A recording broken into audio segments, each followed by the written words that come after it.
Hello, ladies and gentlemen, and welcome to another edition of the Alter Confusion Thursday Night Hangout. You know the beautiful thing about Thursday Night Hangout, Charlie? Is that is awesomely showcasing amazingness thanks to the audience. I was going to simply say that the audience can also drink with us. Oh, touche. There you go. Yes, indeed. Find us at any convention, and we, as long as you're of age. I'll be happy to drink with any of you people. As long as you're of age. Yes, be 21. Unless we're in Europe, then you can be younger, I suppose. 16 in France. Like, out of the womb in Germany. Just kidding. Just kidding. We get the kids trained young. Okay, so I should have brought all the mugs, but I do have, I've got my trusty, oh my gosh, Thor mug. I was trying to see if I had like a dark piece of paper or something. Did you get one at MomoCon? I got two. Ooh, fancy. See, I got the Hyrule yes, I see it. shield and then tentacles. Nice. Down below. Was that on Sunday? Yes. There you go. All right, ladies and gentlemen, I've got to do the do real quick, but while I'm doing this, I do want to introduce ourselves, and that, of course, is... Oh, my gosh! Wait, no pressure. This is my... But, like, I work with this guy, so we have to be totally age-appropriate now. No cursing is normal. No. Nothing There's a warning. As soon as you jump into the chat room the first time, it says might contain mature. Okay, I feel better then. All right, ladies and gentlemen, I, of course, am your host, Charlie, and I'm joined once again by the prolific counter himself, Zealeus. What's up? I would like to point out the Fear No Beer shirt is brought to you by Maja Nation. That's M-A-J-A Nation. You can find it out. You can find out more by just Googling Imagination, or Imagination's also got a page. And we met them at Canuga, right? Wasn't it Canuga we met them? Yes. Or the dude, not them. I mean the dude. It was. I actually bought a book off him. To scare your kids with. Well, it was basically like the tortoise and the hare, but instead it was the zombie and the vampire. Yeah, that's not scary at all. No, yeah, they're trying to eat this camper in the middle of the woods. Yeah, I'm not sure it's age appropriate. Yeah. Brody loved it. Anyways, so ladies and gentlemen, so this is the Thursday Night Hangout. What we do is we talk about what you want to talk about. So I've already had a couple of subjects submitted to us, so we're just going to start right off the bat with the first, one that we were kind of talking about before the actual recording of the show, and that is that Blizzard has finally stated that they're going to try to do home games for the location-based teams in the Overwatch Pro League. So. I'd be very interested to see about the international stuff. Because it's hard to travel. I mean, especially travel costs. You got U.S.-based teams, but it's still, that's a lot of travel costs. Like if you're like San Francisco, you're supposed to play the Shanghai Knights. That's a lot of travel time and costs. I know you can do visas, but that's a lot of logistics. Well, no, it's to go through.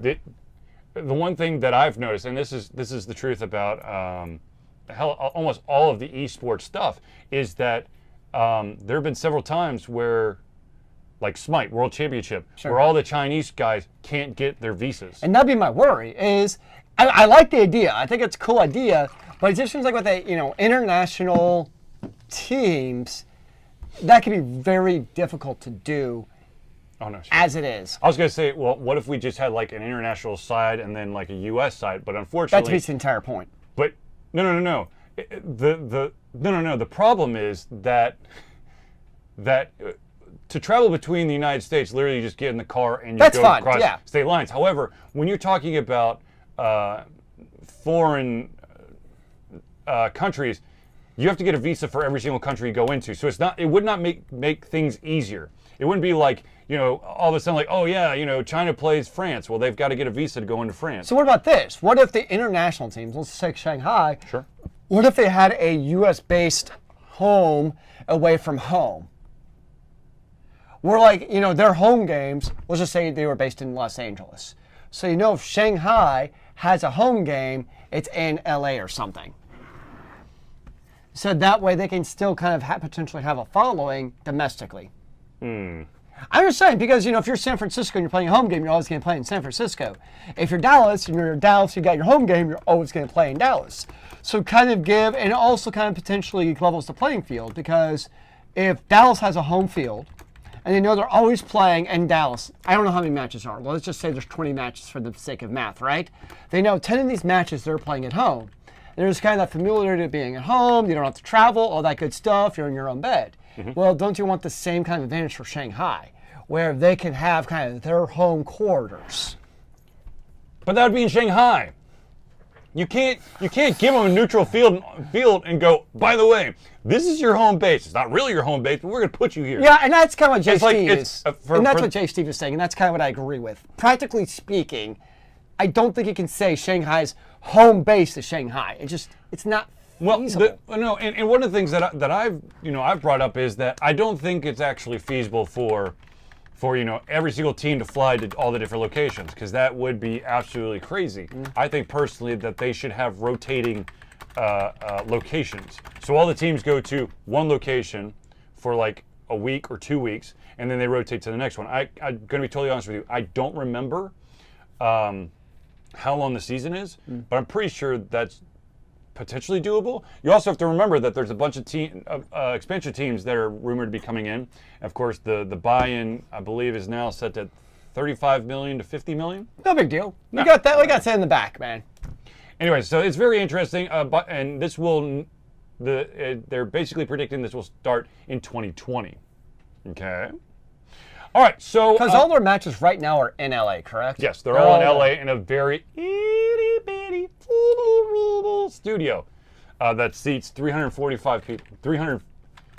435 people. And like Jay Steve said, the majority of the players are of Asian descent, and I don't think there's anything inflammatory about saying that. That's just the reality.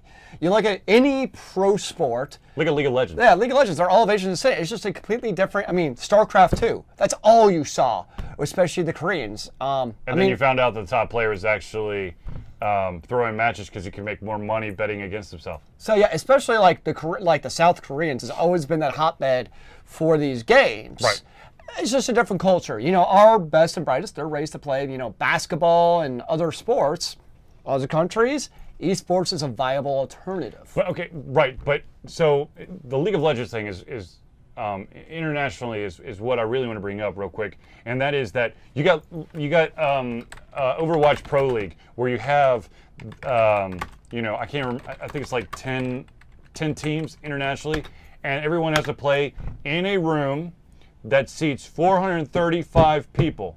League of Legends, when they're playing like the North American Championship, they fill out the entire Staples Center. That's where the LA Lakers and the LA Clippers play. It's a basketball arena. Why in the hell are you putting yourself in an itty-bitty soundstage that only sits 435 people? Streaming.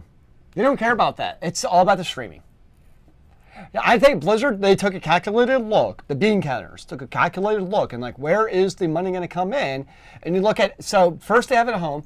You don't have to rent out the Staples Center because it costs money to rent out the Staples Center, and all the other logistics where if you have your own home field, everybody's familiar with it, all your players know this very well, they're intimate with it, and a lot of the cost or a lot of their income, it's all coming from the streaming rights. It's not about the ticket buys for them. It's all about the streaming buys.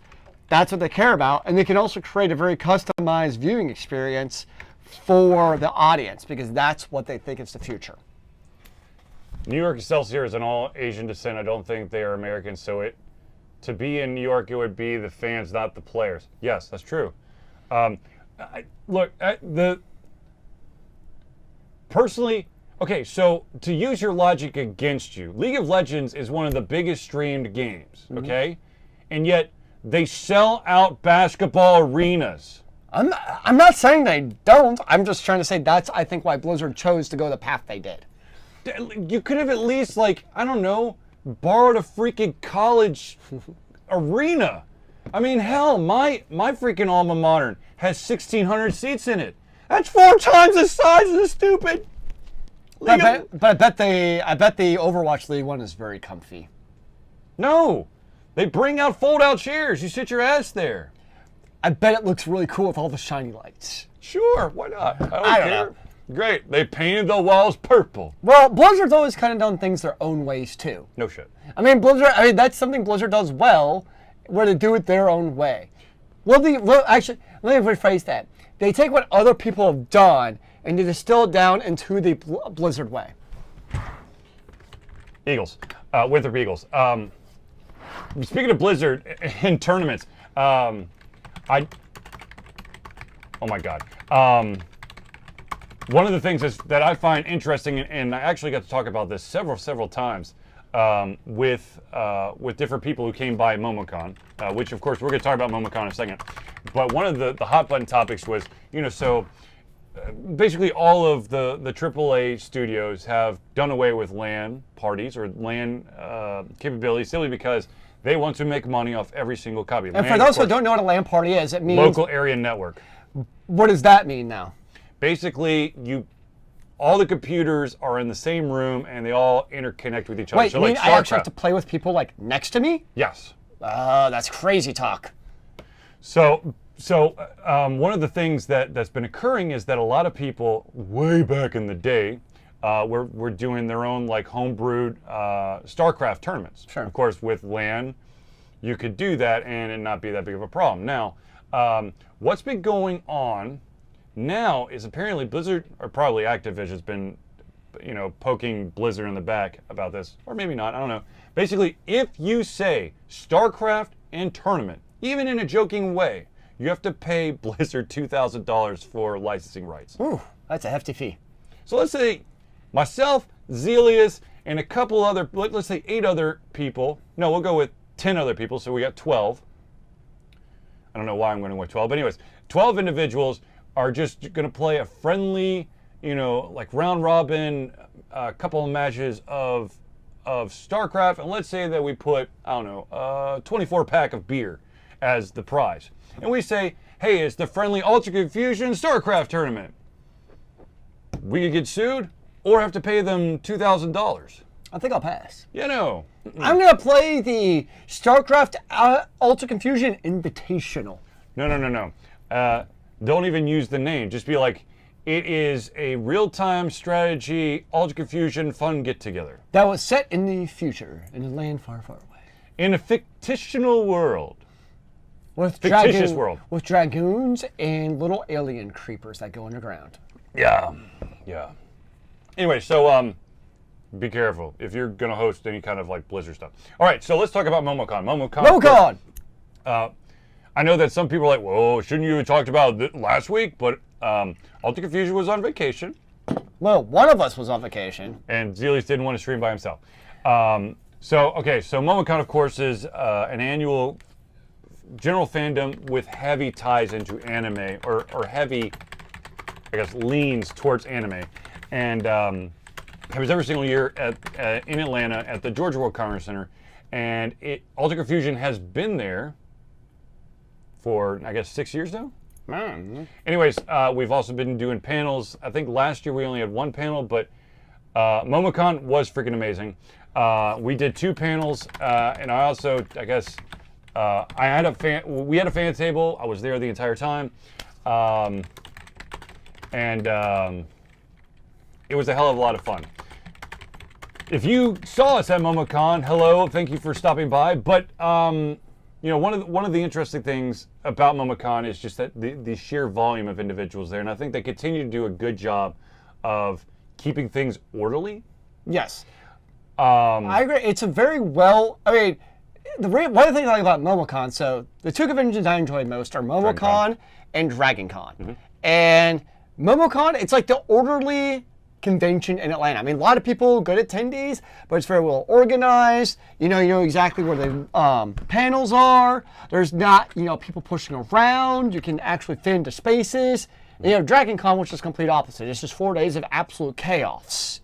And made worse by having to remember which hotel you need to go to. Yes, and I enjoy both of them, but for very different reasons. And I tell there's a couple students at school who go to conventions. I'm like, okay, MomoCon, I totally endorse going to MomoCon. You could go there, you'd feel safe. DragonCon, go to the parade. I would not recommend going to the other stuff. Okay, Mr. Chip Barber, I have a question because I need some clarification. What is definition? The costumes were random and all over the place. What is the definition of cosplay, I think is what he means. Oh, okay, so cosplay. Cosplay is basically the act of creating a costume based off of a character or concept that you want to support in fandom. And that's actually a really big debate right now. So there's the cosplay community, and that's like a big debate right now in the cosplay community, is what is cosplay? Because you do have some cosplayers who somewhere more or less clothes than other. We'll put it that way. And so the question is if you don't wear enough clothes, is it still considered cosplay, or are you doing something else? Are you able to go to the actual convention? Yes. Then it's cosplay. I agree, but there's a bit of contention of there are absolutely there's rules and regulations and things that that are like, I don't know, watched, but at the same time, as long as you really try to push it, they're gonna allow you to do it. I mean, now the funny thing was, this is very helpful, but what was the difference between that and Dragon Con? Dragon Con, there are dark corridors of Dragon Con. They're overstated. What do you mean overstated? I actually went down one of those, and I've never been the same. So basically, first it's off, not as policed. Dragon Con's a lot bigger, and it also takes place at Fort. So MomoCon's very centered to the Georgia World Congress Center, right there. Versus you go to Dragon Con, and it's at 5 hotels in downtown Atlanta, and then you also have the Americas marked, and it's just much bigger. And that's where the vendors are. Yeah, it's where the vendors are. Dragon Con is just much more spread out, and I also wouldn't. It's not as policed is a good way of putting it. Nope. It's just it's a lot more chaotic. It's a lot crazier. The after-hour parties, like they're right there in your face. Whereas MomoCon, you kind of have to find them. Whereas right there, right outside the Marriott, you know they're going to be there at Dragon Con. So I mean, the true difference, especially since Dragon Con is spread across many. No, they just call it Dragon Con. It's literally like Atlanta Comic Con. It's really what it is. So basically, I look at MomoCon caters more towards like the anime. I mean, they allow. It's not like other fandoms aren't welcome. It's not like Anime Week in Atlanta. They started. But like AWA, anime. It's like if you're not anime, just get out, right? You mean SenseiCon? Yeah, so some conventions, like, it's only anime. Whereas the majority of MomoCon, yes, it's anime, but, there are some people that are in Doctor Who stuff, some people in other things. That's fine. It's slowly becoming more and more general fandom, but definitely still heavy on anime. Dragon Con is truly general fandom. Yes. Okay, so story time, ladies and gentlemen. Story time. So once upon a time, Zealeus and myself went to this convention called PAX, Penny Arcade Expo. Yes. And we nerded out to the extreme because we were with like-minded individuals. People who are like me and you, exactly. That's crazy talk. Yes. That's not a good idea. So I was like, oh man, I can't go to PAX this year. I'll go to Dragon Con because that's in my hometown, Atlanta. Yeah, it won't be different at all. Okay, so fandom of PAX is about this. Fandom of Dragon Con is like, you can't even see my hands. If there's a fandom, it is just somewhere at Dragon Con. You might have to go search for it, but it's there. The other really fun thing, which I do tell people to do at Dragon Con, is go to the parade. The parade is fun. And buy elbow pads and knee pads with spikes on them because you're going to have to fend for your spot. It depends. You douchebag, I've been here for 7 hours. Kapow, kapow, kapow. That definitely happened, yes. Mm-hmm. Anyways, the thing about MomoCon is it's in a central. No, it's not my ultimate. It's my ultimate con, but it's fair. It's very different. But ultimate, you could say it's the largest, but it's a different definitely feel. The largest in the South. But however, it's not for everyone. And yeah, it is. It's not for everybody, but also, I think that it's once again, it's the policing issue. I think that what happens is there are certain aspects where the fandoms are of high volume. And so like to go to certain panels, you basically have to throw away your entire day so that you can be close to the line to wait for that panel. So yes, for sure, especially at Dragon Con. So they have some pretty big names, especially from like the Doctor Whoverse and like kind of your sci-fi. So on the TV end, that's the big thing probably for Dragon Con is really TV actors, especially from the sci-fi fantasy realm. Basically, it literally is San Diego Comic-Con, but in Atlanta. But what happens though is, like Charlie said, this is very true. Like when Karen Gillian was there, is if it was in the middle of the day, you had to get there like 2 hours early, and the line would wrap around the hotel. We got lucky last year. We got to see Matt Smith because it was Sunday at 10 a.m., which is basically when everything opens. We happened to show up at 9:40 and just got in at the end of the line because it was one of the first things. Because everyone's been drunk for 2 straight days. Whereas if it was like at 4 or 5 o'clock, we would not have made it in. Everyone would have been sober enough or would have had their whatever, their home remedy Yes, is.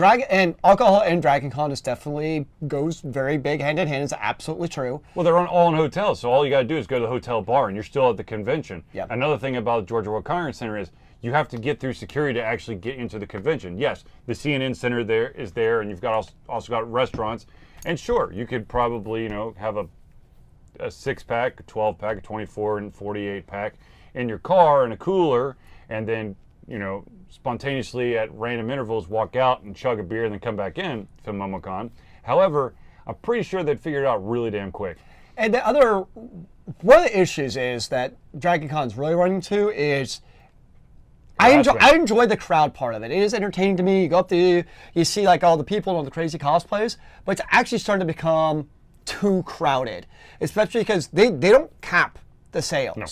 And MomoCon does. Yes, which I think is good, but Dragon Con is really at that point where probably about 2 years ago, they needed to start capping those sales. Because those Saturdays, because it ends up happening a lot, you have all these now crazy, rowdy football people who are like, what is this? They come over there, and they end up actually causing disturbances. Last year at the Marriott, somebody from the 30th floor actually threw a chair off of the balcony down into the congregating area of the lobby. And the chair almost killed somebody. Like, thankfully she wasn't, but they're definitely, and there's a lot of those issues because of the lack of policing at Dragon Con, and they never caught the person who did it. Thank you, Support14 Support, for the follow. Okay, so one thing I do also want to state is that, yes, It absolutely is. One of the things is MomoCon is centralized. So one of the other issues, the dirty, dark secret about Dragon Con is because the fact that it is at 5 different hotels and it's not very well policed, is there is a shit ton of stuff that no one's ever going to talk about or hear about around harassment or in situations that are very uncomfortable for different individuals. When you're walking between hotels, you're on your own.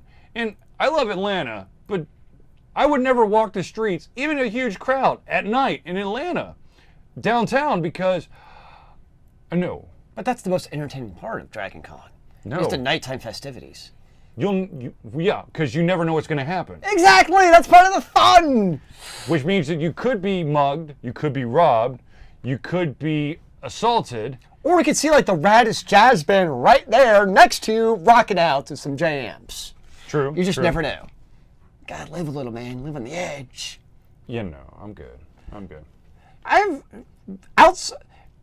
don't venture downtown Atlanta, but I've never felt unsafe venturing around downtown Dragon Con. Even in the evening. I've never felt unsafe in the evening times of Dragon Con. Well, you're not going to... I'm just kidding. Okay, so enough of Dragon Con. Let's move on to another topic. Oh, gosh. Hold on. I've got to look it up. Sorry. Charlie has notes. That is crazy talk. So, yeah. Like, people, if they're looking for, like, a convention to go to in the South, I would tell them to go to MomoCon over Dragon Con. Absolutely. Like, unless you know you want to go to this convention, go check out MomoCon. It's good stuff. Well, the other thing is, technically, MomoCon is to the point where MomoCon scratches Dragon Con's back and Dragon Con scratches MomoCon's back. They're starting to share event staff and cross-promotion. Okay.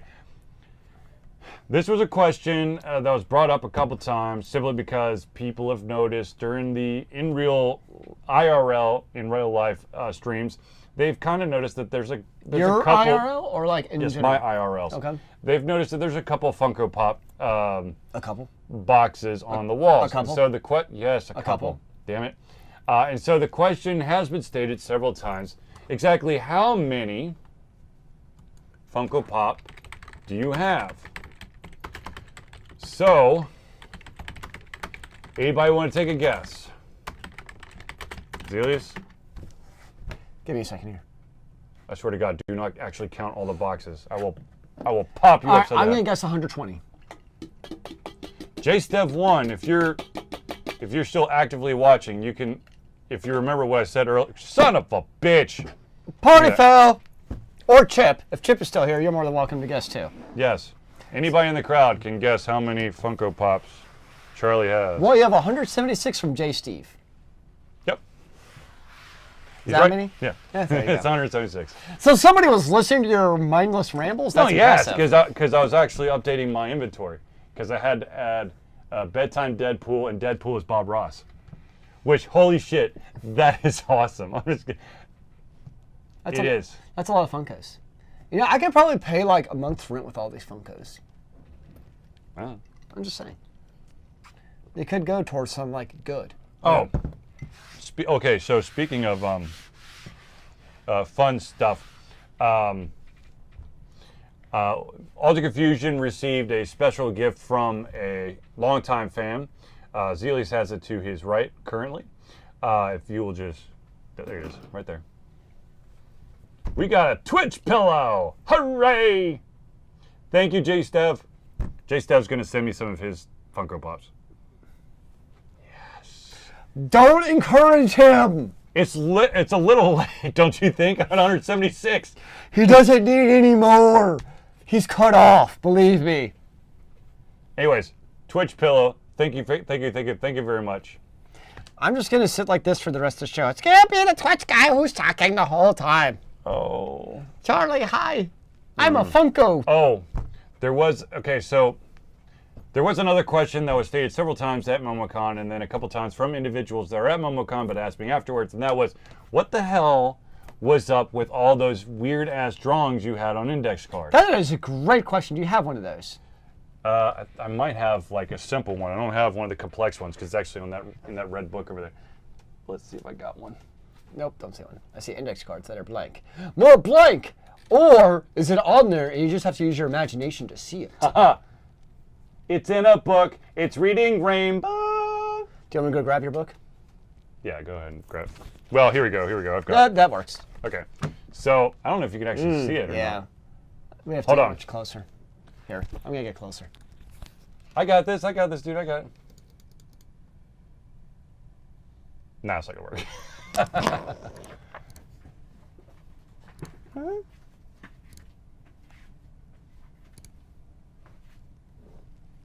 Be careful. Be very, very careful. There it is. Boom. So those, ladies and gentlemen, what in God's name are those? What shit? Since you're there, give me the red book. I'll give you the best one. I apologize with my language. I can't control myself. Sometimes I just get so passionate with my dirty words. Here, do that one. There you go. All right, so many people saw me doodling away on this type of thing. Ladies and gentlemen. Any other you want to show? I mean, I can show you a couple. I mean, one more. One We'll show more. one more. I don't know if you can actually hear me this now. one.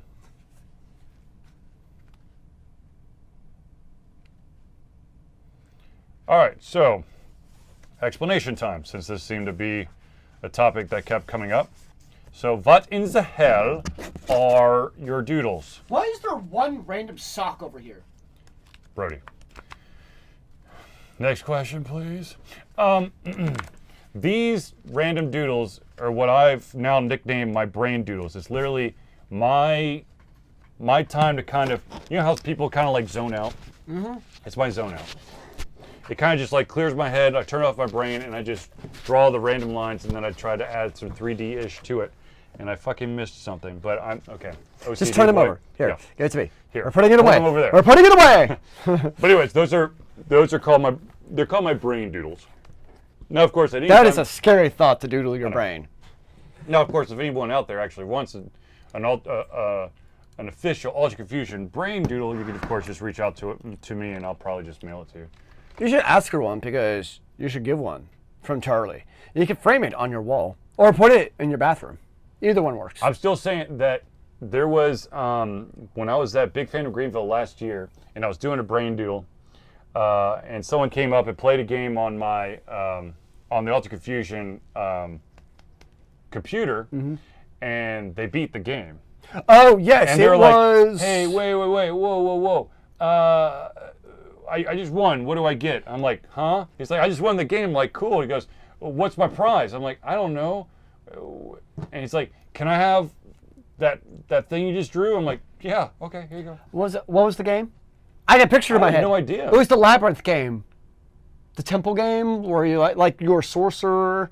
They did not beat Ziggurat. Yes, it was Ziggurat. They beat Ziggurat? Yes, like on the second time ever playing. God. Yes, I remember because how many times we played that damn game and can't beat it? I don't want to talk about it. Yes, yeah. So, but it was that kind of thing with gaming. All right, so like I'm gonna actually go back to Overwatch for a second, right? Go. So we're talking earlier about like Overwatch and like how typically your more competitive games it's of Asian descent, and it's kind of like these kids. That's what they know are playing these games, and you can obviously tell this kid he's probably about 16 or 17. It was very obvious just from the way he was using the skills and strafing and being able to hit stuff. You can obviously tell that this kid had been playing first-person shooters competitively for years because he immediately had those skills without having to even think about it. So that's absolutely part of it with these games. Is some people, they don't play. It's like any other sport. If you play it for long enough, these skills are going to translate to other games. You're just naturally going to have those skills. Agreed. And actually, case in point is when the one time. Okay, so at previous conventions, what Altered Confusion has done, just for a little bit of background, when we go to conventions, we have our fan table, and what we used to do is we had our computer, we'd just be playing random indie games. We changed that up this year to be more Altered Confusion centric than just indie game centric. However, at one point there was not a lot of traffic, so I said, forget it, I'm going to play a game because I was just getting, no offense, but I was getting a little bored. So I started playing Freedom Planet, which is literally, it's a Sonic, it's a love letter to Sonic. And I was like, oh, okay, so I played a little bit, and this little girl who couldn't be more than 8 comes up, probably more like 6, maybe. She comes out and goes, oh, that looks like a fun game. I said, oh, why don't you give it a shot? She goes, oh, okay. She goes, oh, this kind of reminds me of that game with the blue guy. I said, oh, Sonic? She goes, yeah, that one. I'm like, okay, cool. Beat the level. Beat the level. Beat the level. Beat the level. Beat the level. I'm like, holy shit, she's going to go through the entire game. And her mom's like, okay, thank the nice man for letting him play your game, but we got to go. I'm like, no, don't go. Let her beat it. I want to see this. Oh, man. That's awesome. Yeah. You can never, here's the thing that people always tell you. You can never judge a book by its cover. Never be fooled by the age of a person. Case in point, I once upon a time was dumb enough to sign up for an open tournament for Street Fighter 4 on the Xbox 360. And I was like, no, why not? I'm a good button masher. I know how to punch people. I could get out of the first round. I did not get out of the first round. I got spanked so hardcore by an 8-year-old dude that I gave up my competitive fighting gaming lifestyle. That was the end of your career? Yeah. That was it. Like, all right. The start was I walked into that GameStop. The end was I walked out of that GameStop. That was it. I'm like, done. Speaking of competitive gaming, so you have Fortnite and PUBG, which are now kind of like going at each other's throats for copyright infringement. Well, here's the weird thing. Can you copyright Battle Royale? Okay, here's the thing, and I need to read more up on this because I know the headlines are copyright infringement.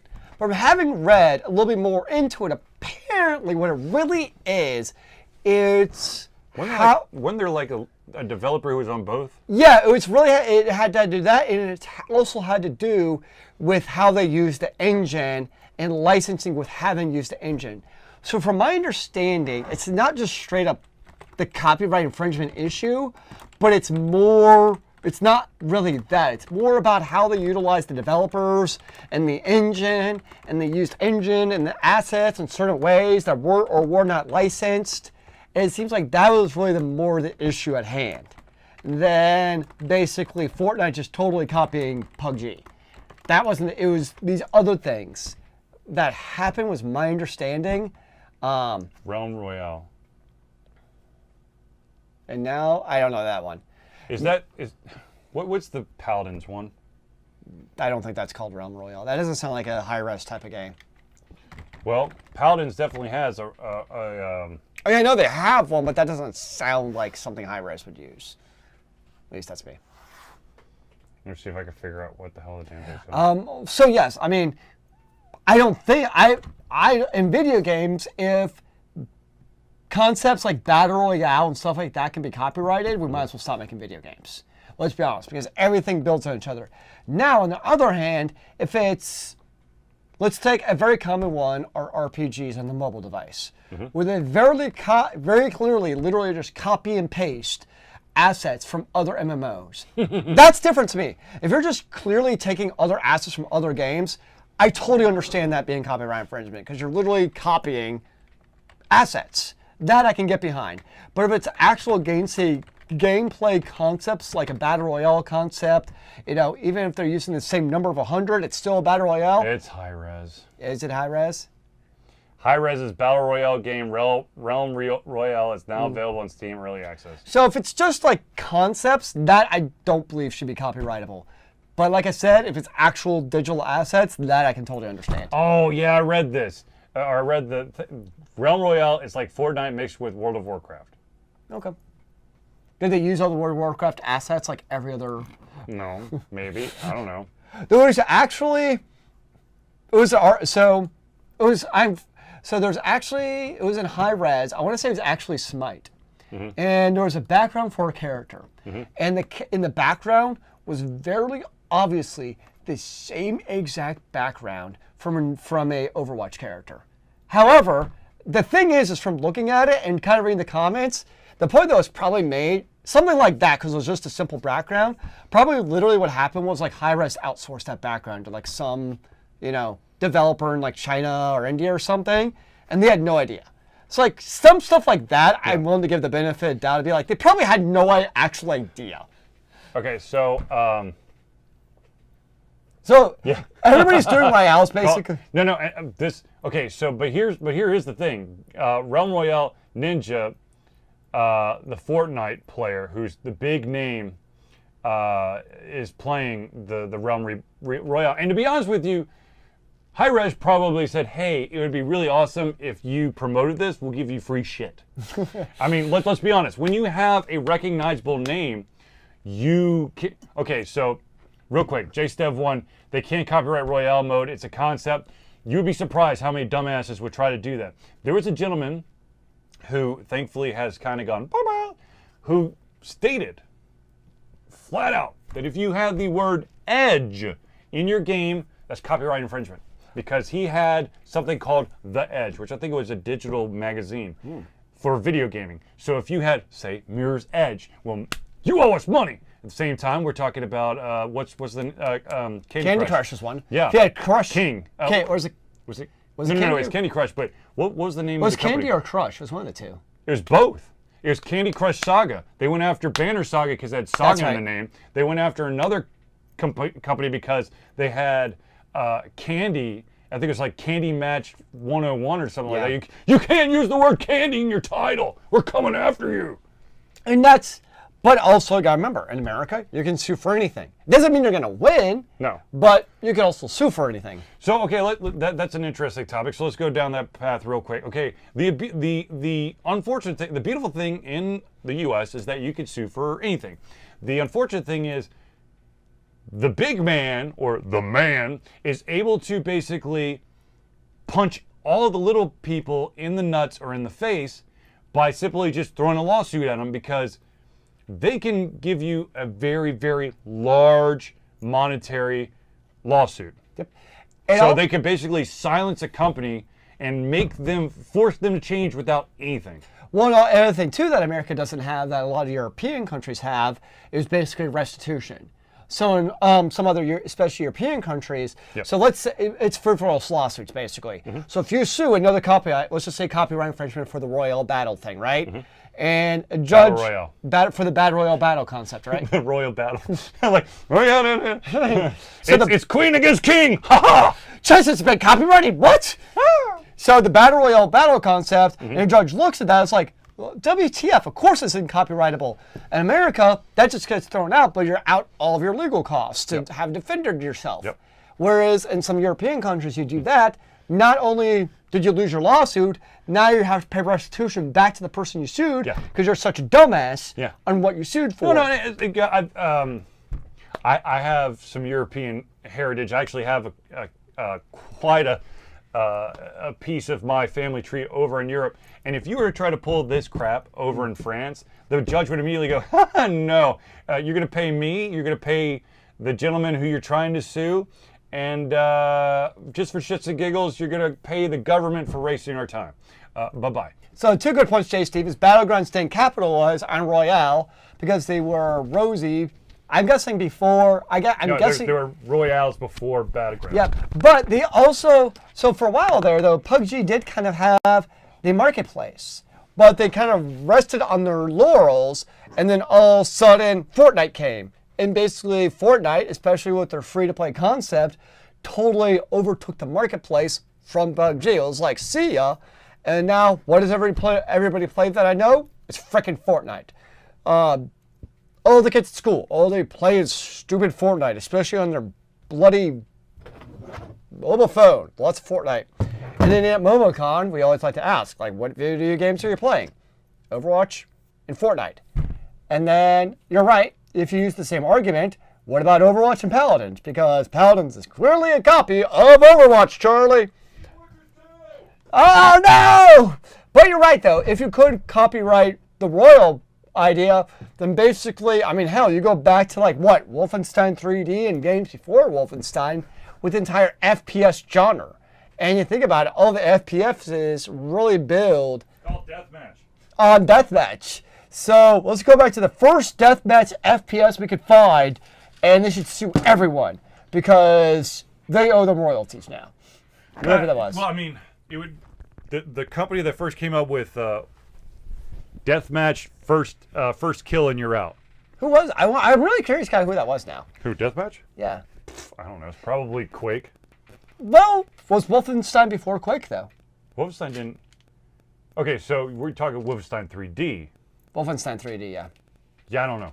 I don't know. Someone Google this crap, man! But you're right. I mean, that's a good point, though, because, like, first-person shooters are very clearly... I mean, you look at modern first-person shooters, especially Team Fortress 2, Overwatch, and Paladins, they're all very similar games to each other in some form or fashion. Where you could look at those and be like, that's just like that game!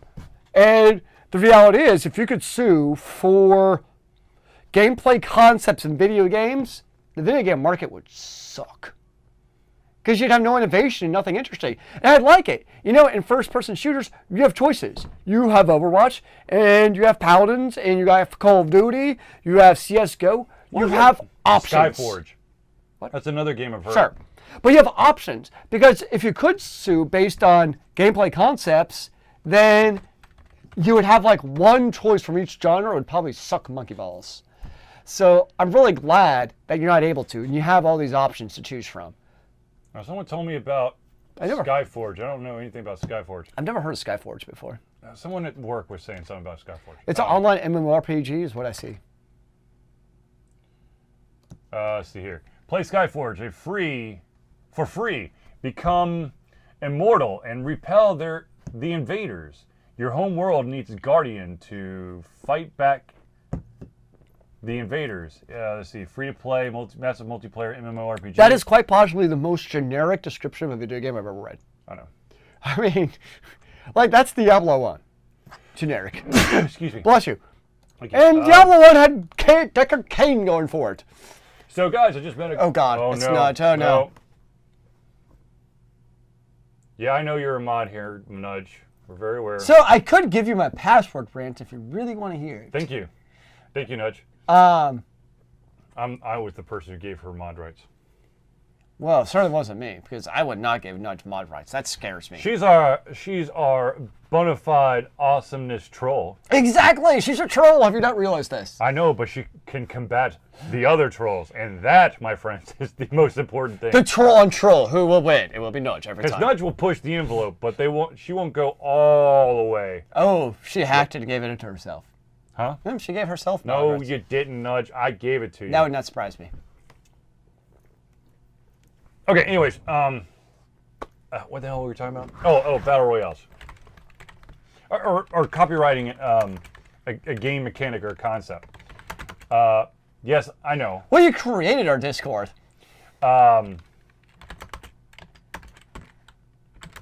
If you could copyright a mechanic or a game thing, then the first platformer, done. By left-clicking my mouse, I shoot a bullet at an enemy in front of me. I'm going to copyright that. Done. Oh, man.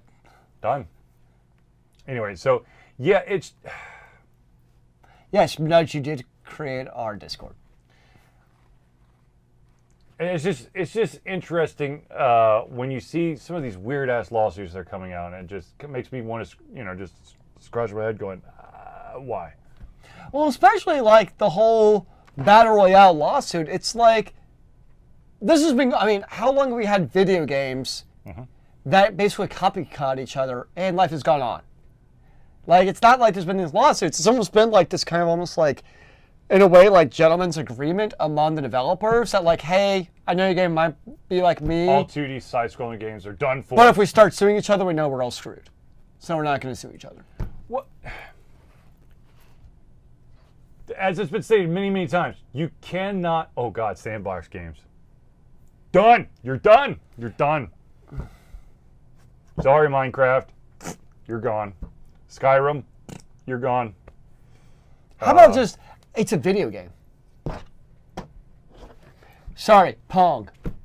Everything else is history. Okay, if you want to talk about Pong, Pong is actually a complete ripoff of a game called Tennis for the Magnavox Odyssey. See? Baby. Magnavox, you own the rights to every video game ever made. Man. Screw that, no. You know who should own the rights to every single video game ever made?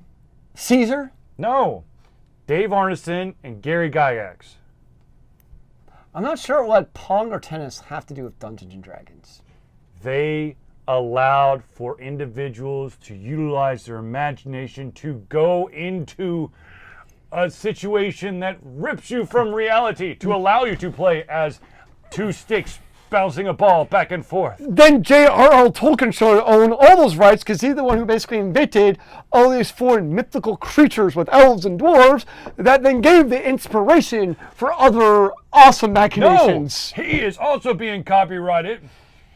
It's they actually stole it from the prophets from the Greek, Oh gosh! who also stole it from the cavemen. The dinosaurs are supposed to be paid all this shit. Oh man. Reparations to the dinosaurs. Reparations to the dinosaurs. That's gonna be my new campaign. Reparations to dinosaurs. The game world is a cutthroat world. Battlegrounds should have known better. Yeah, it is. Yes, absolutely. it is. Let's be honest. In any genre. Mesopotamia. Damn it. Well, no, that's why I went back to You went back to the cavemen. Greeks, yeah, cavemen. I went to cavemen, and then we're like, well, the dinosaurs, I mean, they probably accidentally scratched something on the ground that was then interpreted as that's got to be some kind of craziness. And Let's play a game. You run, I try to chase you, and I'll eat you if I catch you. How about copywriting fire?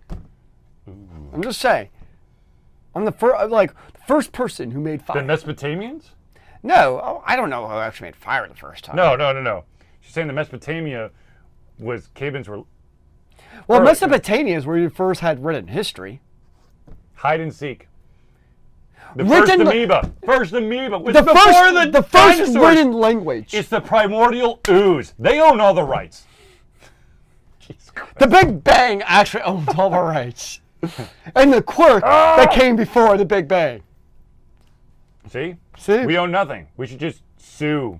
Everyone. Prostitution. That was actually a very lucrative business in the Wild West, and actually gave women the vast majority of the power in the Wild West, because they had all the money, so they got to dictate the laws, who gets into office, who doesn't, where the focus is on. Because the men gave improving them the all their community. money. Yeah, exactly. They literally held the entire population by the balls. Happy birthday, I know son. that. Yes. That's so stupid. How the fuck do you copyright Happy Birthday? Okay, so I have to go my way. So, ladies and gentlemen, tomorrow we have a very fuck's sake. special birthday. Charlie Hawkins over here is his birthday tomorrow. So, just for inspiration, it's time for the happy birthday song. No, Jesus Christ, do not sing it to me. Happy No, birthday to you. Happy birthday to you. I'm dying. Happy birthday I'm dying. to Charlie. Oh God, my ears are bleeding. Happy birthday to you. Yo, we almost made it through the entire show before you said that. Damn it. Thank you. That is all because 78. I look great. it's all because of J Steve is why the birthday came up. So it's really J Steve's. I would have totally forgot. Let's be honest. If Yeah, you I did know. not bring it up. Because Zealeus has known me for, oh Jesus, 25 years? 4th or 5th grade, somewhere in there. 25 years, I'd say. Yeah. 23, 24, 25.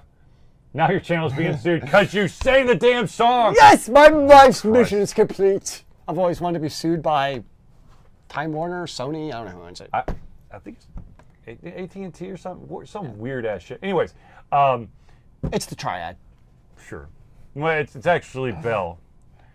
Because let's be honest, Bell owns everything. all the telephone companies that you think are unique individuals, no, they're all owned by Bell.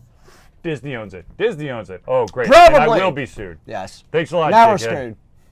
screwed. Disney don't hold back. You want to know who should be suing people left and right is the person who came up with the music behind Twinkle Twinkle Little Star. I'm just saying what We played those on our robots at school. I know, but I know a lot of people probably know this, but sing the beginning of Twinkle Twinkle Little Stars, which is, I apologize, people. You're gonna Twinkle, twinkle, okay. little I'm gonna sing it. star. Jesus Christ, I'm gonna because I don't know where the hell you're going. Twinkle twinkle little star. That's what I said. A B C D E F G. Twinkle twinkle little star. Okay. Yeah, it's the same fucking. It's the same song. They just put something else on it. It's A B C D E F G H I J K L M N O P. Twinkle twinkle. Oh, for fuck's sakes, I can't do it now. I messed with your mind. Yeah, fuck you. I have that special ability. Just imagine like if these copyrights went back to like the Baroque period and like Mozart was copyrighted. Tinkle tinkle, tinkle tinkle little star. How I wonder what you are. Stop. Nope. Ah, blah, blah, blah, why so why? Like a diamond in the sky. Twinkle, twinkle, little star. Thank you. Tinkle and sprinkle. Whee! Okay, now we've gone off the deep end. All right, ladies and gentlemen, I do, like I said previously, I did want to thank the awesome fan who sent in the Twitch pillow. And if you, my friends, would like to join into the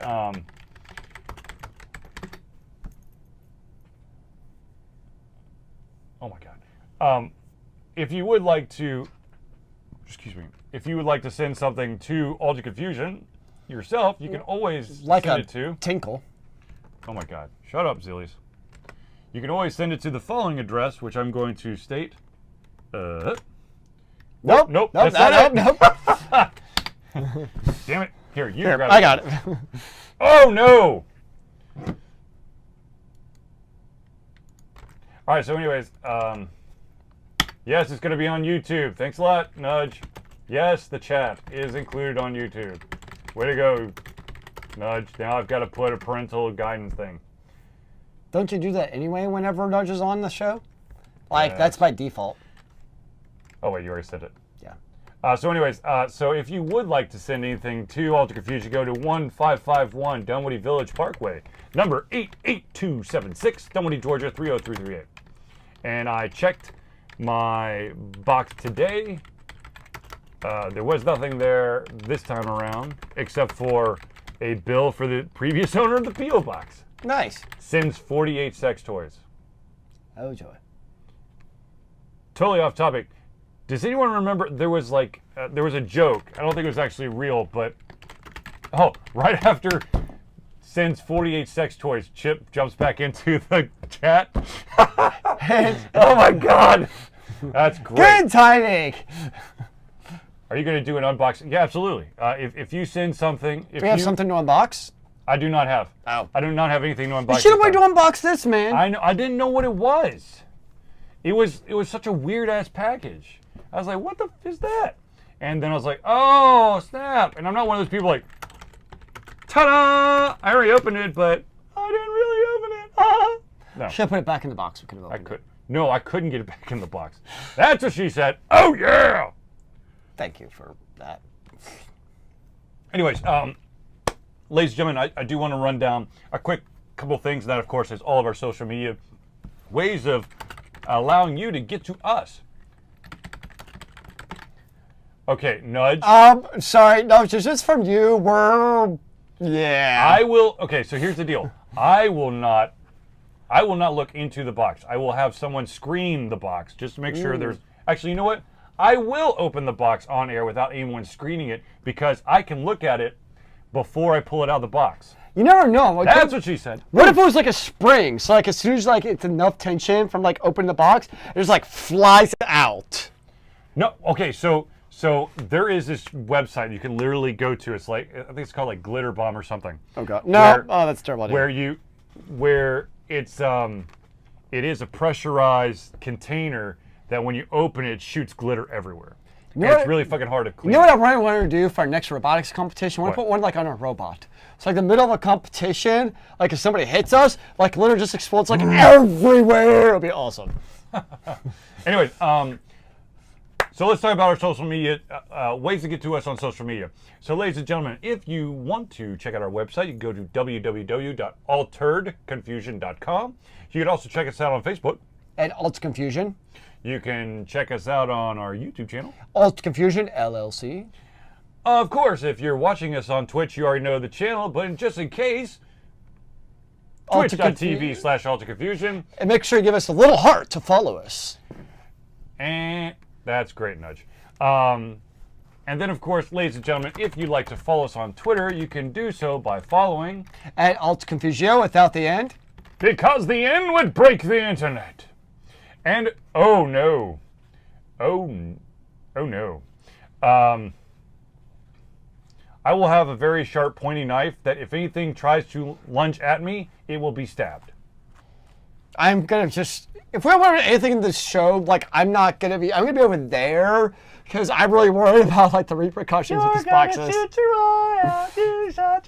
That's the feeling I'm getting right now. Ladies and gentlemen, there's this beautiful thing called Patreon. Patreon is a way that you, the fans, the audience, can help Altered Confusion by becoming a patron. It's the noob! Hello! Patreon is basically a way for you to give back to us. Our Patreon is set up to do a monthly donation, and that money, of course, goes to Altered Confusion. It could be anywhere from $1 up, and all that money goes towards anything Altered Confusion. Could be the electrical costs for a convention. Could be basically it's going to be for conventions fees as well as trying to update the computer, the equipment that we have. Perhaps get a new camcorder so that I don't have to convert every single freaking proprietary file over to MP4 so I can actually edit it. Because that's the holdup for all the interviews. The 13 interviews I did. Thank you so much for the follow. Do overtime show on IRL, huh? Do you want me to do another show after this one? Is that what you're trying to say? Is this like hockey overtime where it goes until somebody scores? Did you know I'm a legendary noob? I knew it. I thought about it. I wasn't sure. It's one of those situations where I was pretty sure about it, but I wanted to say anything. It's one of the situations where you see a woman and she might be pregnant, but you're not going to say, when are you due? It's the dude code. Like as a dude, unless she's told you, you're not actually allowed to ask, are you pregnant? Like it's very clearly against the rules. Even I know that. JStev1, I will continue to do a show and I will do it IRL. Wait, do it tonight. I will continue to do this tonight, not Zealeus. Zealeus is. I always have to go home to feed my cat. I got priorities. Yeah. Like if I don't feed my cat, bad things happen to me. A mythic noob or mythic noob? So at what point do you move on from like noob to like veteran noob? Is there a certain threshold where you're no longer a noob? Never. Never. And the reason why I say that is you're always going to have that off match, that off gaming situation. Well, you're not a noob. A noob means like you're new to the game. However, individuals will misinterpret it, your failure in that match, in that game, as you being a noob. Therefore, your title is stricken away from being legendary or amazing or masterful to noob, which of course you can reassert in the very next match.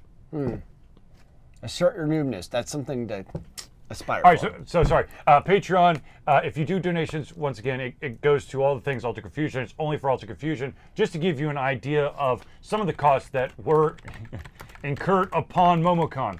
The parking and the electricity. Electricity for MomoCon at the lowest bracket for 4 days, that's a Thursday, Friday, Saturday, Sunday, is $167. So that by itself, my friends, was hello. What does the upper bracket of electricity get you? More upper bracket? juice? Yeah, juice, a lot of an actual drop from the ceiling, so you could set up however you want to, but I would never be able to pay for that. Anyways, so you got $167 up front. Then you got the parking pass because the parking pass is $75 For the weekend? for Thursday, Friday, Saturday, Sunday. So when you add that all together, just I don't mean to sound like sad or I don't want to go with it. Actually, I'm trying to get sympathy out of you, ladies and gentlemen. If you could donate $1, You it'd get be no phenomenal. sympathy for me. That is that a month worth of what our Patreon is pulling right now. We spent all but $40 of it for MomoCon. But hey, at least we got to spend Patreon money and not your Mountain Dew budget. Yeah, I spent that on my my new Steins. Oh, there you go. Nice. And also beer and food and more beer. Yeah, food is expensive at conventions. Yes. But yeah,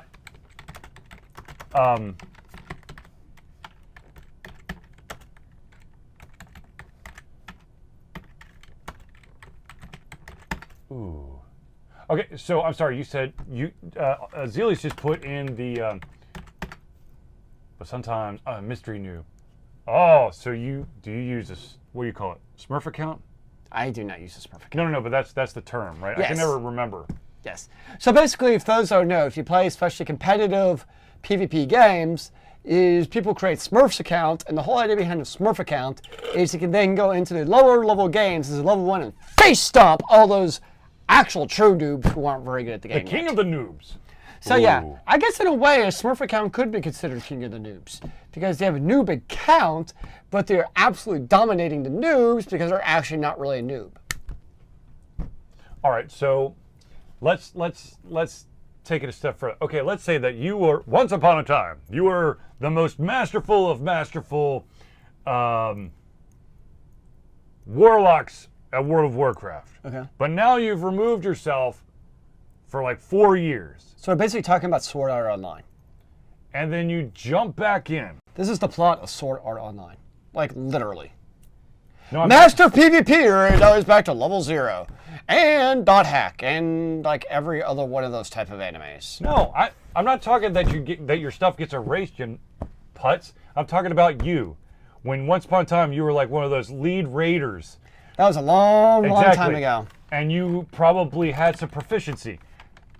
But if you were to go back today and try to recapture that glory, would you not have to go through a noob-like stage to get back there? Yeah, I could see that. Ha ha ha ha! Yeah. I'm just saying. Yeah. Smarts up here, my friend, smarts!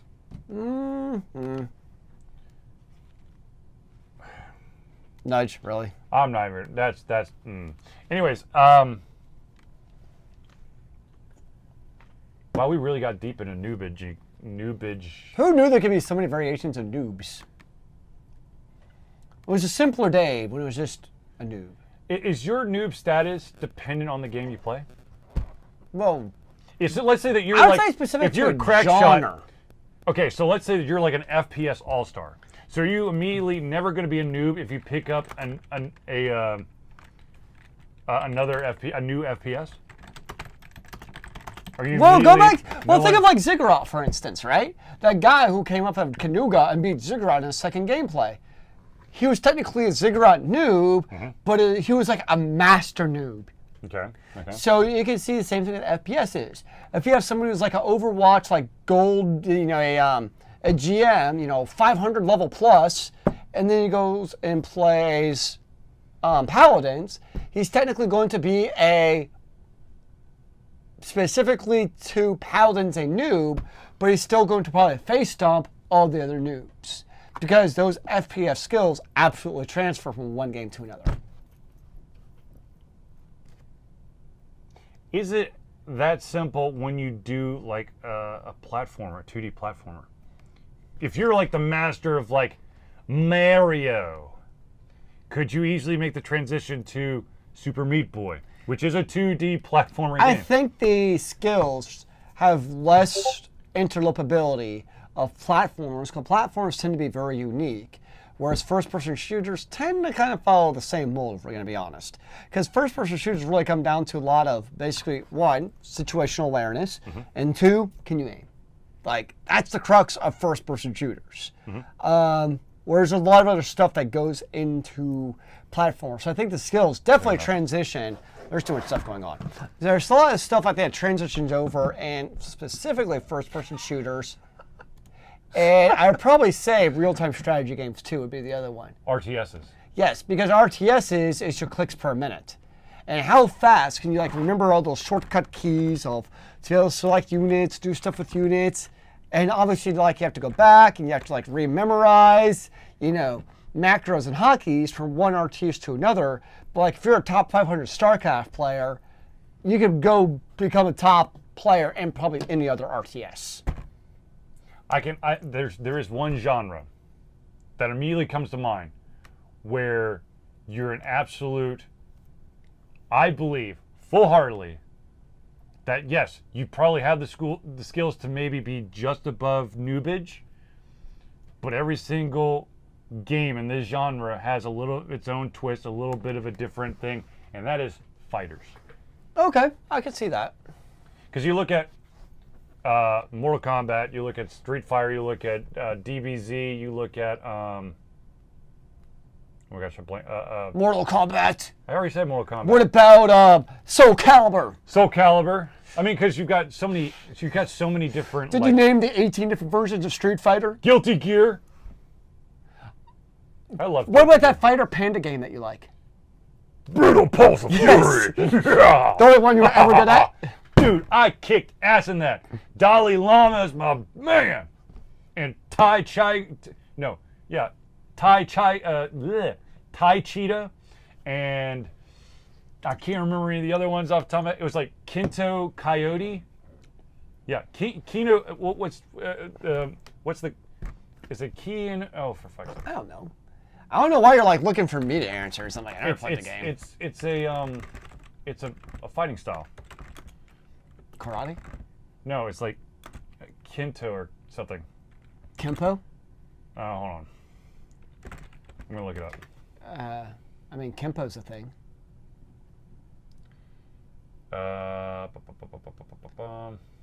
mean, karate's a real form. Here we go. Let's see. Ray Rat, Tai Cheetah, Kendo Coyote, Foxy Roxy, Ian the Bear. Oh, sorry, Ivan the Bear.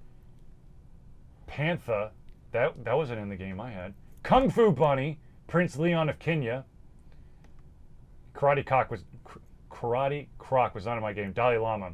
A llama who is currently the holder of the Belt of Heaven Championship. Oh! If you say so.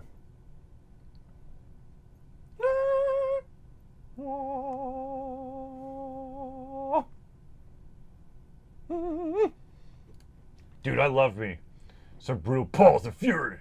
I maybe need to go back and play it again.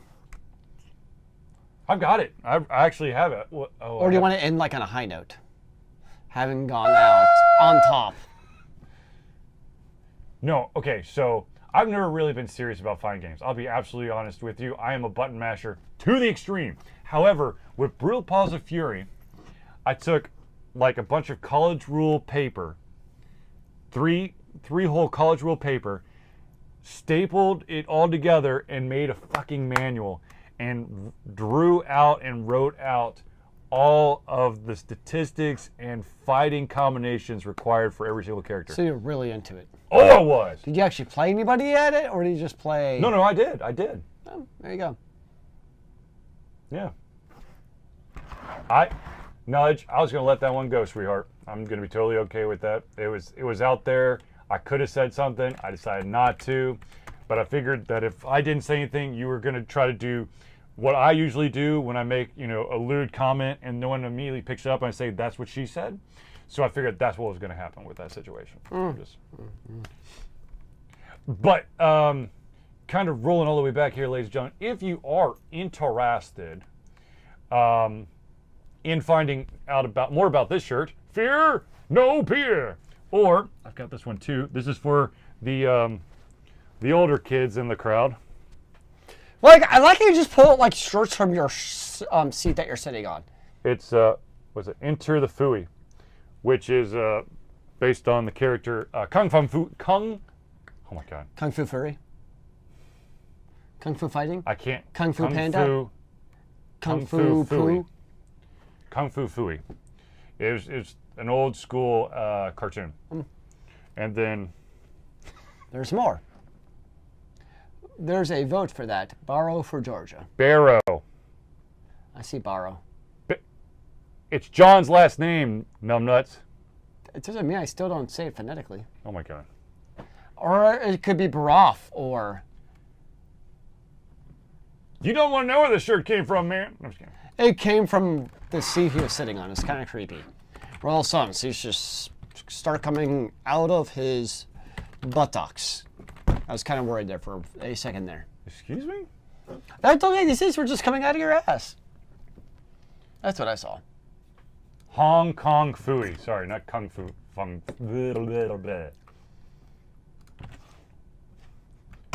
How old will I actually be? Zealeus, you want to take this? Okay, they've seen me drink on this show repeatedly. I'm not a dipshit. Jesus Christ. I've known him for at least 22, 23 years. We knew each other in the womb, man, before we were born. Where were you born? United States of America. When's your birthday? Every year. Yes, my birthday is tomorrow. Yes. It is actually tomorrow. My official birthday is June 8th. How old are you? I don't even know. Oh my God, dude! How old are you gonna be, you putz? I lost track. Oh Jesus. Dude, after I turned 25, I stopped counting. 30? No, I won't be 35. 35? No, I'm not gonna be. I am 35 right now. I really stopped counting. I'm not. I'll be 36 tomorrow. When people ask me how old I am, I literally be like, wait, I was born in 1982. It's 2018. Yeah, I'll be 36. It's not July yet, so I'm 35. I always have to count. I don't know how old I am. By the way, ladies and gentlemen, mark your calendars. Zealeus' birthday is July 30th. Hooray for me! I get to be as old as Charlie then. Hey, whippersnappers, get off my lawn! On my lawn, I have cats and beer. Yay! Because bitches, I'm good at birthday parties. That no, it just should be, bitches, I'm good at birthdays. No. I'm good at parties. Parties, too. Don't you guys wish you had my brain? I'd be scared to death, Nudge. I'm not going to be honest. I would be scared to death. Because of the awesomeness, the sheer awesomeness that comes from your brain. Do I get nothing for remembering your age? Nudge, would you like me to send you one of my brain doodles? Which I don't think you were actually here when I was showing the brain doodles, so that might actually come off as a very weird You could also get a signed Mountain Dew someday. That's true. Side story, real quick. So it was a Thursday night hangout like 2 times before. I think it's 2 Thursday night hangouts before Con Carolina. I jokingly said, you know, Con Carolina reached out to me and said, hey, would you be up for doing autographs? I'm like, yeah. Who the fuck wants me to autograph anything? And I want him to sign his chest. Someone in the crowd goes, hey man, I'm gonna be at Con Carolina. Would you sign a Mountain Dew for me? I said, okay. So okay, I have to know. So I showed up and I gave him a signed Mountain Dew. He goes, holy shit, you were serious. Like, you asked, I gave. So, not knowing anything about the world of knives, nudge. What is the utility or purpose or necessity for a $490 knife? That is not a $490 knife. This is a $79 knife. Okay, $79 knife is fine and great. That's under $100. I can totally buy that. But $490 is obviously just a little bit different. It's made of diamonds. I approve of a diamond knife. Unless you're going up against someone with diamond armor, and then you're screwed. Where do I get this diamond armor from?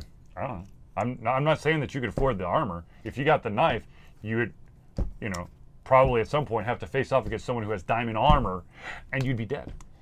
Because your blade, turns out that your diamond blade isn't as flawless as you thought, but their diamond armor is, and so crunch. It sounds really expensive to have diamond armor.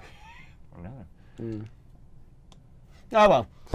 Yeah. Audio. All right, ladies and gentlemen, everyone say goodbye to Zealeus.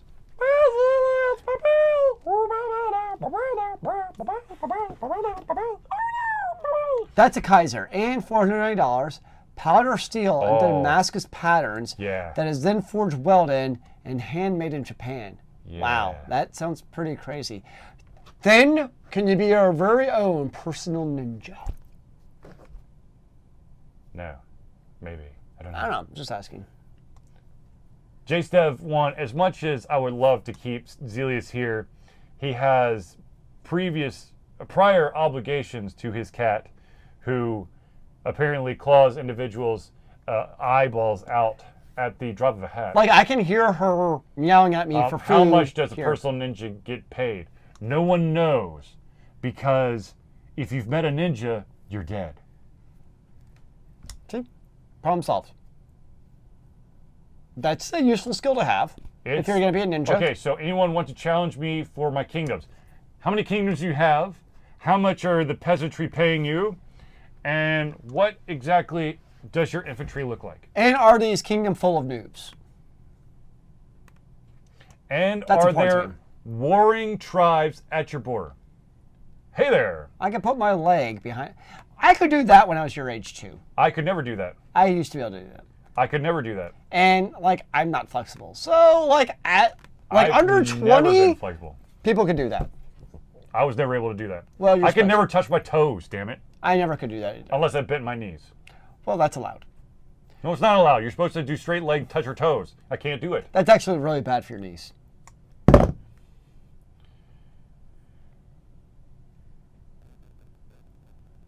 Wow, I don't, what? Oh no! He removed some ribs. Oh no! Ah! Thank you for that mental picture. All right, kids. Everybody stick around for a couple minutes. Pro Kingdoms of 4 Noob. What about 2 pros and 2 noobs? I want to like split the difference. Okay, so once again, it depends on the kingdom. Are we talking 8-bit, 16-bit, 32-bit, 64-bit? What is the palette ratio? And what kind of processor are we talking about? And what was the original year for release of said kingdoms? Because that makes a hell of a difference.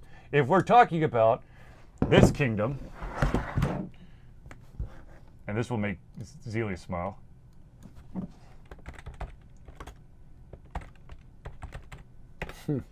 That brings back some memories. I know. Done it though? It originally came out 1991. No, for PC 1990. I remember playing that at your house. Yeah, buddy. Yeah. Even 5 mystery new pro tribes. Mystery. Now you've piqued my interest. Mysteries. I love mysteries. It's so unpredictable and mysterious. Okay, Zealeus is going to take this opportunistic opportunity to say goodbye. Actually, let's do the actual wrap up for the show, simply so I don't leave everyone hanging with Zealeus not being able to do his thing. But I do want to state very, very emphatically, I'm coming back. Okay, we could talk, we could do crazy stuff for much, much longer, but we got to do the. I don't own handcuffs. I know someone who does. And they're above us. Okay. But anyways, ladies and gentlemen, thank you for tuning into the Altered Confusion Thursday Night Hangout. For myself, Charlie, and Zealeus, it's been a pleasure giving you everything coming out of our heads, our mouths, and of course, our hearts. We'll be back next Thursday for another amazing Thursday Night Hangout. And remember, kids, keep on gaming the free world. And happy birthday to Charlie! Amen to that, brother.